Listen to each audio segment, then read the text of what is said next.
بولتے ہیں کہ اللہ کے سب چیز ذکر کرتے ہیں، اس کی عبادت کرتے ہیں۔ ذکر تو لپڑی کو بنا دا ہے خوراک، لیکن سب اس کی عبادت یعنی اس کی کہنے پہ چلتے ہیں۔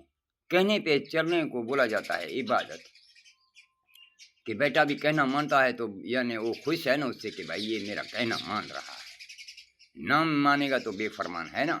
تو اسی کو بولا ہے اللہ نے نماز، تو یعنی کہنے کے کو ماننے کو، کہنا جو باپ کہے اس کو مانو، اس کو نماز بولا جائے۔ ابھی دیکھو 18,000 مخلوق اللہ نے پیدا کی یہاں زمین پر، آپ سب سے اشرف المخلوقات، تو درخت تو بیچارے بولتے بھی نہیں ہیں، گھومتے بھی نہیں ہیں، اور یہ جانور بیچارے دیکھو اپنا کچھ اور چیز بھی اکٹھا نہیں کرتے، یہ جانور ہیں۔ تو دیکھو سب 18,000 کے 18,000 مخلوقوں کو یہی اللہ نے بولا تھا کہ بھائی جو ہے ایک دوسرے کی سلامی کیا کرو، یعنی کہ آپ ایک دوسرے کی سلامتی دیا کرو۔ تو دیکھو سب ابھی سورج بھی سلامتی دے رہا ہے، سمندر بھی اپنے شبنم میں بھیج رہا ہے کہ دریائیں بہ رہے ہیں، اور یہ فروٹ بھی اپنی سلامی دے رہے ہیں، اناج دے رہے ہیں۔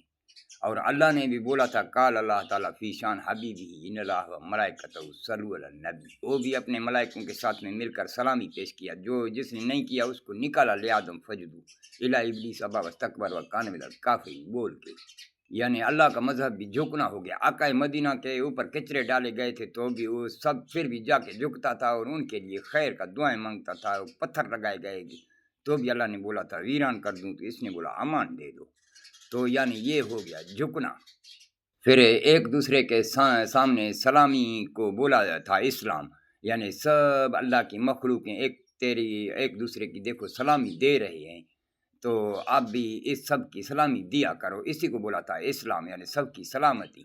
پھر ان لوگوں نے اس کو بنا دیا جہاد، یعنی مولویوں نے پگڑ باندھ کے بولا کہ ہم جہاد کر رہے ہیں۔ جہاد یہ اللہ کے کوڈ کو نہیں سمجھتا ہے، یہ کون ہے یہ جہاد یہ جو کر رہے ہیں، یہ جہاد اللہ نے اس کو کوڈوں میں بولا ہے۔ جی مطلب وہی جہاز، ہے کا مطلب وہی ہیلی کاپٹر، الف کا مطلب وہی اوپر والا، اور دال کا مطلب اس کو دفن کرنا، یہ وہ ہیں۔ یہ پھر اللہ بولے گا کہ ایک دوسرے کی سلامی کرو، اور اے جو کیا کریں گے گلے کاٹیں گے وہ اس کو پھر دفن کریں گے، یہ جہاد ہے۔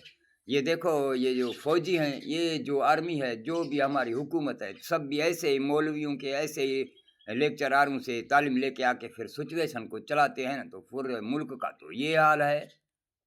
یا تو پھر یہ ایسے یہودیوں کے ٹھیکیداروں کو کیوں چھوڑا جاتا ہے جو ایسے دین کو چلاتے ہیں؟ پھر اتنے مدارسیں بنائے ہیں، یتیموں کو گھر بھی نہیں ہے، جو اتنے بنگلے بنائے ہوئے ہیں، مدارسیں سارے ان کے سیلری کے